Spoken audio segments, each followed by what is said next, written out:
ලිඳ තියෙන්නේ දකුණු පැත්තේ, එලි බහින්නේ වයඹ පැත්තේ. ගිනි කතරේ අහු වෙයිදෝ, උළු අහු කීයක් වේදෝ. නිවහනක් හදනකන් තියෙන ප්‍රශ්න නේද? නිවහනක් හදනකමුත් නිවනක් නැහැ, හැදුවාමත් නිවනක් නැහැ. ප්‍රශ්න. සමහර වෙලාවට හිතේ තිබෙන මානසිකව තිබෙන ගැටලුකාරී තත්ත්වයන් මේකට බලපාන්න පුළුවන්. ආර්ථිකයත් මේකට හේතු වෙන්න පුළුවන්. ඔය ඔක්කොම පරයා අප විශ්වාස කරන දෙයක් තමයි වාස්තුවල ඇති දෝෂ මේ නිවහනේ සුන්දරත්වය ගිලගෙන ඇති බව. ඒ නිසා අපේ සමාජය තුළ තිබෙන මේ විශ්වාසය නැත්නම් මේ නිවහන සුන්දර කර ගැනීමේ අවශ්‍යතාව අප හඳුනාගෙන සිකුරාදා නුගසෙවණින් අප කල්පනා කළා සොඳුරු නිවහන මාතෘකාව යටතේ වාස්තු විද්‍යාවෙන් බොහොම හොඳින් නිවසක් සැලසුම් කරගන්නේ කෙලෙසකදයි පාඩම් මාලාවක් ලෙසම ඔබට කියා දෙන්නට. ඒ සඳහා ආරාධනා කරાવી කියලා ඔබ විශ්වාස කරන්නේ අපි කාටද? රටේම පතල වාස්තු විද්‍යාඥයා කවුරුද?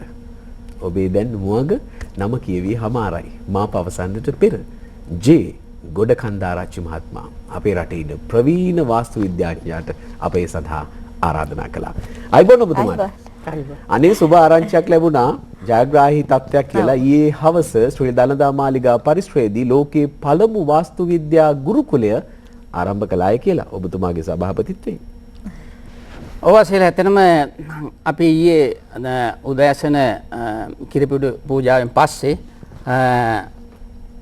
දළදා පරිශ්‍රයේදී විෂ්ණු දෙවියන් වහන්සේගේ පිළිරුව අභියස අපි මෙම විවශ්වාන් ගුරුකුලය නමින් ලෝකේ ප්‍රථම වරට වාස්තු සම්බන්ධයෙන් ගුරුකුලයක් පිහිටුවා.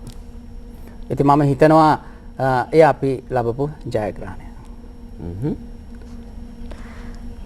හරි. අපි එහෙමනම්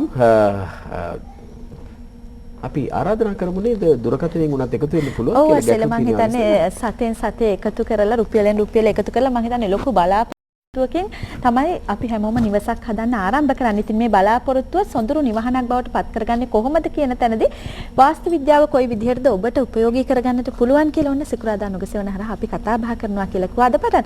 එමුනම් ඔන්න දුරකථනයේ ඔබ වෙනුවෙන් විවෘත කරලා තිනවා 0112 50 16 10. 0112 50 16 10 අපේ සුපුරුදු දුරකථන අංකයෙන් ඔබට පුළුවන් කතා බහ කරන්නට අපේ ප්‍රවීණ වාස්තු විද්‍යාඥ ජේ ගොඩකන්දාරච්චි මහතාත් සමගින් ඔබට තියෙන ගැටලු. ලිඳ මම දන්නේ වාස්තු වල මේ මූලික කතා බහ කියා දෙන්න කලින් මේ තියෙන අර කැකෑරෙන තෙරපෙන ප්‍රශ්න වලට උත්තර දීමනේ අපි නේද ගොඩගත්තාරච්චි මහත්තයා මේ ලිඳ හරි ප්‍රශ්නයක් නේද? ඇත්තටම ලිඳ ප්‍රශ්නයක් නෙමෙයි අසේල. ලිඳ ප්‍රශ්නයක් නෙමෙයි. ලිඳ මිනිස්සු ප්‍රශ්නයක් කරගෙන. ඒකයි. ලිඳ ප්‍රශ්නයක් නෙමෙයි. මොකද ලිඳ කියන්නේ අපිට ජලය සපයන තැන අපි දන්නවා අපේ ඇඟෙන් 60කට ආසන්න ප්‍රමාණය ජලය තියෙන්නේ. ජලය අත්‍යවශ්‍යම මූලද්‍රව්‍යයක්. එය සපයන්නේ ලිඳ. ඉතින් මේ ලිඳ සම්බන්ධයෙන් මිනිස්සුන්ගේ තියෙන වැරදි මත මේ හින්දා ඇත්තටම මිනිස්සු විවිධ ගැටලු ඇති කරගෙන තියෙනවා. හොඳ ලින් වහනවා. මේ නොවිය යුතුයි. ඇත්තටම ලිඳ ප්‍රශ්නයක් නෙමෙයි මිනිස්සු ලිඳ ප්‍රශ්නයක් කරගෙන.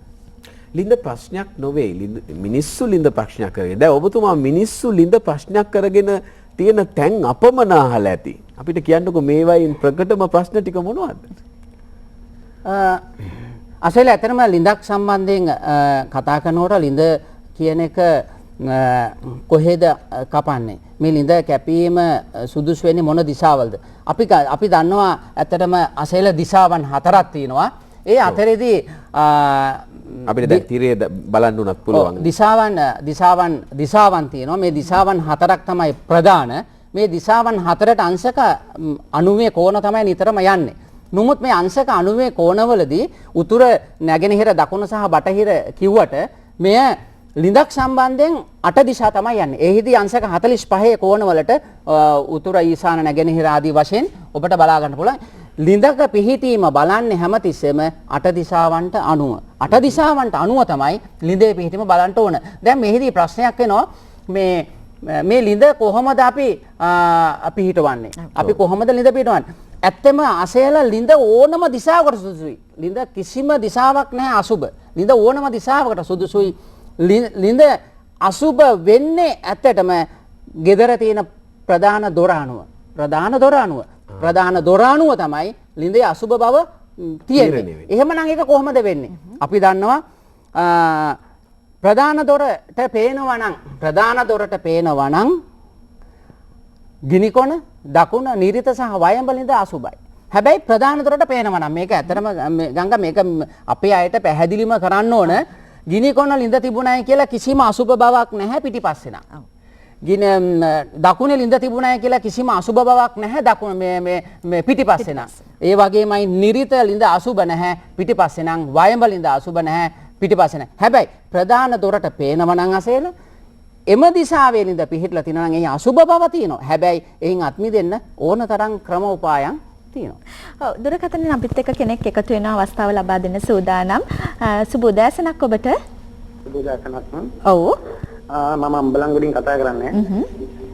මට ගුණගන්ධරජ මහත්මයාගෙන් පොඩි පාස් තියෙනවා. මම ගියක් හදන්න ඉන්නේ. ඇත්තටම ජාතික රූපවාහිනියට ගොඩක් ස්තුතියක් දෙන්න ඕන මේ වගේ වැඩසටහනක් අපේ වගේ අයට අසන්න ලැබීම ගැන සැලසීම ගැන. ගුණගන්ධරජ මහත්මයා ගිනි කතිරය ගැන ඔබතුමාගේ අදහස් කොහොමද කියලා දැනගන්න කැමතියි. අර අසේල කියවනේ ලිඳ ගැනනේ අපි පටන් ගත්තේ. ලිඳ වගේම තමයි ඔය කතාව. ඔය කතාව ගින්නක් මේ ගිනි කතිරේ. ඇත්තටම ගිනි කතිරය කියලා දෙයක් නෑ. හැබැයි මට පැහැදිලිවම කියන්න ඕන ගංගා. ඔය අම්බලන්ගොඩ ඒ වගේම මේ පැත්තෙන් මිනුවන්ගොඩ එවැනි ප්‍රදේශවල කැකිරාව ඒ වගේ ප්‍රදේශවල විශේෂයෙන්ම මේ ගිනි කතුරට පුදුම බයක් තියෙන. මේ ගිනි කතුර කියන මේක අසේල අපි ගත්තොත් එහෙම ගෙයක ඒ මුල් ඉඳලා මේ මුල්ලට අනිත් මුල් ඉඳලා අනිත් මුල්ලට ඉන රේඛා දෙක එකතු වෙන තැන. රේඛා මේ විකර්ණ රේඛාවන්ගේ ඇත්තම ඡේදනය වෙන ලක්ෂය. මේක තමයි මේක හොයාගන්නේ මොකටද අසේල? හොයාගන්නේ ඇත්තටම gedara මධ්‍ය ලක්ෂ්‍ය හොයාගන්න. gedara මැද කොතනද කියලා හොයාගන්න. මෙති මේක තියෙන්නේ මෙහෙම එකක් වගේනේ. ඉතින් මේකට කතුර කියලා දාගන්න. ඉතින් මේක ඇත්තටම මිනිස්සු දාගත්ත අපරාධ වැඩක්. මේක මේකට බය වෙන කිසිම උවමනාවක් නැහැ. මේ බය වෙනවා නම් ඇත්තට මේක මිත්‍යා මතයක්. මේ මිත්‍යා මතයක්. මේ වචනේ පාවිච්චි කරන්නේ අසේල වාසු සම්බන්ධයෙන් දැනීමක් නැති ගෙවල් බලන්නෝ කියන කොටසම අපනයි. ගෙවල් බලන අය ඉන්නෝනේ. ගෙවල් බලන්නෝ කියන කොටස තමයි මේ ඔය වැරද ගෙනියන්නේ දිගටම. ඒක ඇත්තටම ලොකු අපරාධයක් කරන්නේ. මොකද ඒ හින්දා මිනිස්සුන්ගේ ජනෙල් ගලවනවා, ඔලුහව් ගලවනවා, ලින් වහනවා, මේ බිත්ති ගලවලා දානවා. මේක ලොකුම අපරාධයක්. මෙම ලක්ෂණයෙන් අපි උකහ ගන්නේ මොකද්ද? gedara මධ්‍ය ලක්ෂය. gedara කොතනද සෙන්ටර් පොයින්ට් එක? කොතනද සෙන්ටර් පොයින්ට් එක? කොතන මධ්‍ය ලක්ෂය කියන එක හොයාගන්න පමණයි මේ ඉරිද ගහන්නේ. ඒ අරෙන්න මේ ගිනි කතුර නම් නෙමෙයි. ඔව් ඉතින් මේ අසල මම හිතන්නේ මේ කතා බහේදී අපි කිව්වා. ඔව් මම හිතන්නේ මගේ ප්‍රශ්නේ අහන්න කලින් දුරකථනයෙන් කෙනෙක් සම්බන්ධ වෙනවා. සුබ උදෑසනක් ඔබට. උදෑසනක්. මට මේ මහත්යගෙන් දැනගන්න ඕන gedara කුස්සිය ගොඩක් පහතට තියෙන එක හොඳ නැද්ද කියලා. අසේල මේකත් අර ඒ වගේ වැඩක් තමයි. මේ දැන් අපි ගත්තොත් එහෙම නුවර එළිය මාතලේ ඔය වගේ පැතිවල මිනිස්සුන්ට ගෙවල් හදන්න හම්බෙන්නේ නැහැ. මොකද හේතුව ඉඩම් තියෙන්නේ මෙහෙම. ඉඩම් තියෙන්නේ මෙහෙම. මේක අපි ගේ එක ලෙවල් එකකට ගන්නවා ඊට පස්සේ තව ලෙවල් එකකට ගන්නවා. ඉතින් මේක කුස්සිය උඩ තියෙන්න පුළුවන් පහත තියෙන්න පුළුවන්. ඒ කිසිම ගැටලුවක් නැහැ. ඉතින් ඔහොම වුණොත් මිනිස්සුන්ට ගෙවල් හදන්න හම්බෙන්නේ නැහැ. ඇත්තටම මේවා තමයි වැරදි මත. ඒ කියන්නේ මේ වැරදි නිසා මේ මිනිස්සු ඇත්තටම හරි කුස්සිය වෙනස් කරනවා. ඒ මිනිස්සු මේ ඔක්කොම ටයිල් කරලා සේරම කරලා හදලා ඉවරයි, පෑන්ටි කපර්ස් ගහලා ඉවරයි. මේ ගෙවල් බලන අය කරන මේ ප්‍රශ්නේ හින්දා වෙන්නේ මොකද? මේ මිනිස්සුන්ට මේක වෙනස් කරන්න ඕනේ. මේක ලොකු අපරාධයක්. එහෙම එකක් නැහැ. එය වැරදි. හැබැයි මෙහෙම එකක් තියෙනවා මේ ගංගා කුස්සිය දාන ඕන තැනක් තියෙනවා. කුස්සිය දාන ඕන තැනක් තියෙනවා. අපි එතනට ගියා නම් මේ ප්‍රශ්නයක් නැහැ. ඒ ඇරෙන්න ඔවැනි කතා ඇත්තනම මිත්‍යා මත. අපි එහෙමනම් ආපහු අර මේ පාඩමක් වගේ පටන් ගත්ත මේ ලිඳේ කාරණාවට යමුද? ඔව් අසේල ඇත්තටම දැන් අපි මම කිව්වා ලිඳක් ඇත්තටම ඕනම දිශාවකට සුදුසුයි. හැබැයි ලිඳ නුසුදුසු වෙන්නේ ගිනිකොන දකුණ නිරිත සහ වයඹ ඒ නුසුදුසු වෙන්නේ හැබැයි ප්‍රධාන දොරට පේනවා නම් විතරයි. ප්‍රධාන දොර ළඟට ගිහිල්ලා දාරච මහත්තයා ප්‍රධාන දොරට පෙනෙනවන් නම් කියලා අර්ථ දක්වන එකෙත් සීමාවන් තියෙන්න පුළුවන් කෙනෙකුට. කොහොමද මේ පෙනෙනවා නම් කියලා අදහස් කරන්නේ? ඔව් ඇත්තටම මේ හොඳ ප්‍රශ්නයක්. මේ දැන් පේනවා නම් කියන්නේ ප්‍රධාන දොර ළඟට ඇවිල්ලා අපි ඔළුව මේ පැත්තට හැරුවා මේ පැත්තට හැරුවා අංශක 90 කෝණයට ඔබට පේනවා ඇති මේ රූප රාමුව අංශක 90 කෝණයට ඔබ ප්‍රධාන දොර ළඟට ඇවිල්ලා බැලුවොත් ලිඳ පේනම නම් දෝෂයි. හැබැයි මින් අත්මි දෙන්න අසෙල ඕන තරම් ක්‍රමවේදයන් දෙනවා. අපි හිතමු සමහරක් ගල් තලාවන් තියෙන ඉඩම් ගත්තොත් ලිඳ තියෙන්නේ කූරු ගහලා බැලුවොත් ඔතනම විතරයි. වෙන කොහෙවත් නැහැ. ප්‍රධාන දොර තියෙනවා. ප්‍රධාන දොර තියෙන්නේ දකුණේ. ලිඳ තියෙන්නේ ගිනි කොන. ප්‍රධාන දොර ළඟට ආවම ගිනි කොන ලිඳ පේනවා. දැන් ඔතන ඇරෙන්න කපන්න වෙන තරක් නැහැ. එයාට කැපීමට පුළුවන්. එවැනි අවකාශ ඕන තරම් වාස්තු සිද්ධාන්තවල තිබෙනවා. ඇත්තට මේක තමන්ට කරගන්න නම් කොහොමද කියන එක අපි කතා කරමු. හොඳයි.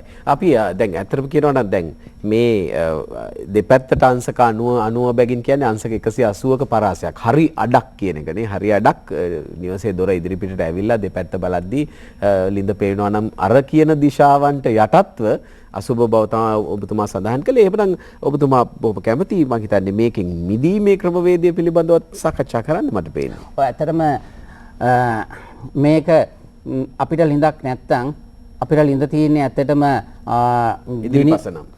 ඉදිරි පසනම් එය ගිනි කොන දකුණ නිරිත සහ වයඹ නම් සිද්ධ වෙන්නේ. ඔබට වෙන ගැහැට තමයි ගිනි කොන දිශාවේ ලිඳ කිට්ටු වුණොත් එහෙම දරුවන් සම්බන්ධයෙන් ගැටලුවක් වාස්තු සිද්ධාන්තවල තියෙනවා. මේ සත්‍යද සත්‍යය. ඒ ඇත්ත කතාව. මේ බලන්න පුළුවන් එක ළමයා ඉන්න ගෙවල් එක්ක ළමයි නැති ගෙවල් වල මේ ප්‍රශ්නය තියෙනවා. ඇත්තටම මේ ප්‍රශ්නය සාධාරණ විදිහට ඉපැරණියේ ආවා. ඒ තවමත් එය සක්‍රියව තියෙන වාස්තු සිද්ධාන්තයක්. දකුණේ ලිඳ අපි හැමතිස්සෙම කතා කරනකොට දකුණ හැමතිස්සෙම ප්‍රසිද්ධිය සම්බන්ධ දිශාවක්. එතකොට එහිදී වතුර තියෙන එක ගැන ගැටලුවක් තියෙනවා. හැබැයි මතක තියාගන්න මේ කාණවලදී මේ පුංචි දේ වෙන විදිහට හිතන්න එපා. වේද වෙන්නේ හැමතිස්සෙම පිටිපස්සට මිසක් ඉස්සරහට නෙමෙයි කියන එක. ඒක ගැටලුවක් වෙන්නේ හැමතිස්සෙම පිටිපස්සට. ඒකයි මම අපි හැමතිස්සෙම මතක් කරනකොට ඉස්සරහා තියෙනවා නම් විතරයි මේ ගැටලුව තියෙන්නේ කියන එක. එතකොට ඒ වගේමයි නිරිත කියලා ගත්තොත් සාමාන්‍යයෙන් එය ගෘහණියන්ට ඒ තරම් සුදුසු නැහැ. වයඹ ගත්තොත් ගේ ඉදිරිපිට ලිඳ තියෙනවා. වයඹ නම් තියෙන්නේ හොරු කඩන හැම ගයක්ම ලිඳ පිරලා තියෙන උතන. බලන්න පුළුවන් අපේ අයට. මොකද නිතර හොරු කඩනවා නම් ඒගේ හැමතිස්සෙම ප්‍රධාන දොරට පේන වයඹ දිශාවේ ලිඳ පිරලා තියෙනවා. ආරක්ෂාව තර කරගන්නත් වෙනවා ඒක තිබුණොත් නේ. ඇත්තටම ඔව්. අපි එවනම් දැන් ගංගා එකකින් කියමු දැන් ලිඳ පිළිබඳ කාරණාවෙම අපි ඉන්නවද තව වෙන තැනකට යනවද මොනවද මේ ගෙදර තියෙන දෝෂ? ඒක තමයි අසල දැන් මට වගේම ගොඩක් දෝෂ එක්ක ගෙවල් වල ඉන්න අපේ හිතවතුන් එකතු වෙලා ඉන්නවා. මම හිතන්නේ අපි පුංචි පැහැදිලි කිරීමක් කරොත් හොඳයි. අපි දැන් පොඩි පොරොන්දුවක් දුන්නා. දැන් වාස්තු විද්‍යාව පාඩම් මාලාවක් විදිහට ඉදිරියට සිකුරාදා නුගසෙවන හරහා සොඳුරු නිවහනෙන් අරගෙන යනවා කියලා. ගොඩකන්තාරච්චි මහත්මිය අපි කියමු දැන් සමහර විට කෙනෙක් ඉඩමක් ගන්නට බලාපොරොත්තුෙන් ඉන්න කෙනෙක් අපිත් එක්ක එකතු වෙලා ඇති. ඉඩමක් එක්ක මම මේ ගේ හදන්න ඕන කියන බලාපොරොත්තුෙන් ඇති. තවත් ඇති ගෙදර බාගෙට වැඩ නිම කරලා. මේ විදිහේ විවිධ තරාතිරම් වල කට්ටිය අපිත් එක්ක එකතු වෙලා ඉන්නවා. අපි කියමු ඔවුන්ට කොයි ආකාරයෙන්ද අපේ ඉදිරි වැඩසටහන් මාලාව වැදගත් වෙන්නේ කියලා. ගංගා ඇත්තටම මේ වාස්තුවේ පටන් ගැනීම ඉඩම මෙහිදී අපි හැමතිස්සෙම උත්සාහ කරන්නේ ඉඩම් කොටසක් අරගන්න සහ නිවසක් සැලසුම් කරන්න. ඊට පස්සේ පදිංචිය. ඊට පස්සේ තමයි අපේ පැවැත්ම. මේ ආදී සියලු කරුණු වාස්තු ශාස්ත්‍රයට යටත්. එතකොට දැන් අපිට ප්‍රශ්නයක් වෙනවා ඉඩමක් ගැන කොහොමද මේ ඉඩම අපි තෝරගන්නේ? අපි ඉඩම් කෑලි ගොඩාක් තියෙනවා. එහෙනම් අපි කොහොමද මේ මොන කෑල්ලද අපි තෝරගන්නේ? මොන කොටසද අපි තෝරගන්නේ? අපි යන ඔක්ෂන් කරන ලෑන්ඩ් එකකට ගියාම ඉඩම් කොටස් 300 400 තියෙන සමහරක් ඒවා. ඒතර අපි මේක අපිට සුදුසු කොටස මොකද්ද? කොහොමද මේක තෝරන්නේ? එතකොට ඇත්තට මම කිව්වා අපි ගිය සතියේ කතා කරනකොට ඉඩමත් තෝරා ගැනීමේදී ඉඩමේ පස වටපිටාව තමන්ගේ ගෙදර ඉන්න අයගේ අවශ්‍යතාවයන් ඒ වගේම වෙළඳපොළ එතකොට ගමන් පහසු ඒ වගේම ඉලෙක්ට්‍රිසිටි එතකොට වතුර මේ ආදී කරුණු වගේම මේ අවට පරිසරය තමන්ට කොහොමද එතකොට අපිට අපි පදිංචි වෙනවා මේ අවට ගෙවල් අපේ තත්ත්වයට සුදුසුද නැද්ද කොහොමද කියන ආදී කරුණු ඒ වගේම මෙහි මුදල මේ මුදලත් ඇත්තටම ලොකු ප්‍රශ්නයක් වෙනවා. මේ සමහර අය ඉන්නවා හොඳම ඉඩම් කැල්ලක් කියලා ගන්නවා අසෙල තියෙන ලෝන් එකෙන් සම්පූර්ණ සෑහෙන කොටසක් ඉඩමට ගිහිලා ඉතින් ඉඩම විතරක් තියෙනවා. මේ ඒ වගේම අපි දන්නවා මේ දැන් පස්සේ සමහරලාට හිතනවා මොකක් හරි දෝෂයක් කියලා අපිට හදාගන්න බැහැ. කොහොමත් නෑ. අපි මේ කාරණා පිළිබඳ තවදුරටත් ගොඩකන්දාරච්චි මහත්මයාගෙන් පැහැදිලි කරගන්නවා ප්‍රවෘත්ති විකාශයෙන් අනතුරුව.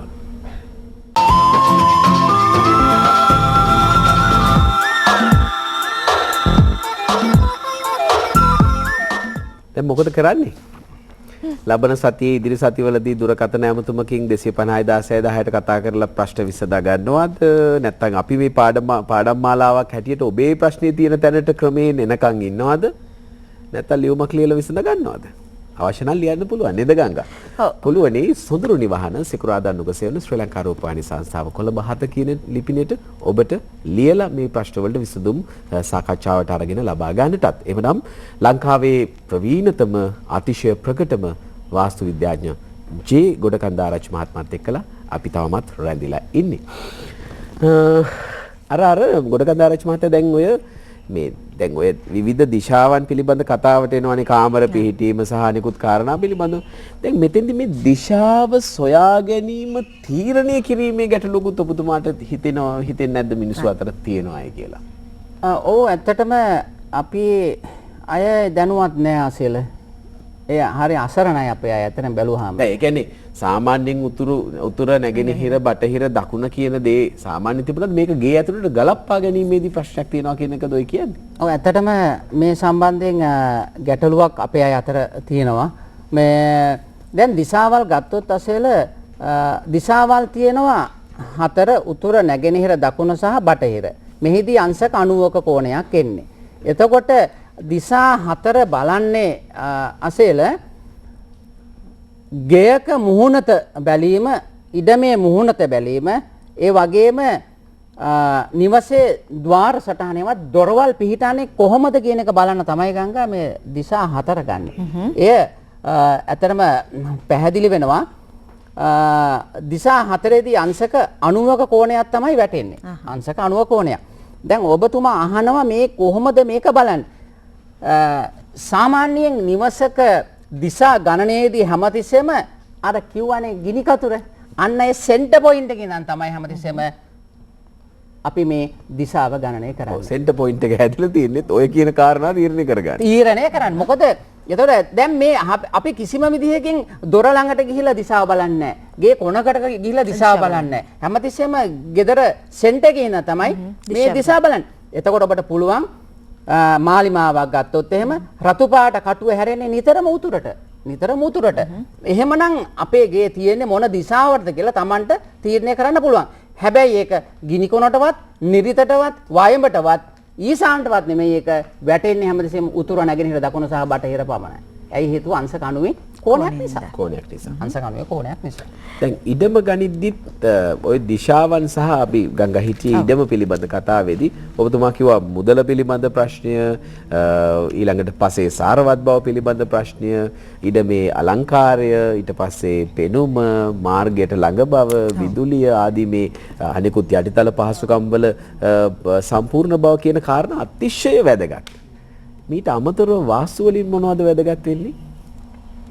ඇත්තටම දැන් අපි බැලුවොත් එහෙම දැන් දිශාවල් වල වෙන ඌනතාවය එහෙම නැත්නම් දිශාවල් ගණනය කිරීම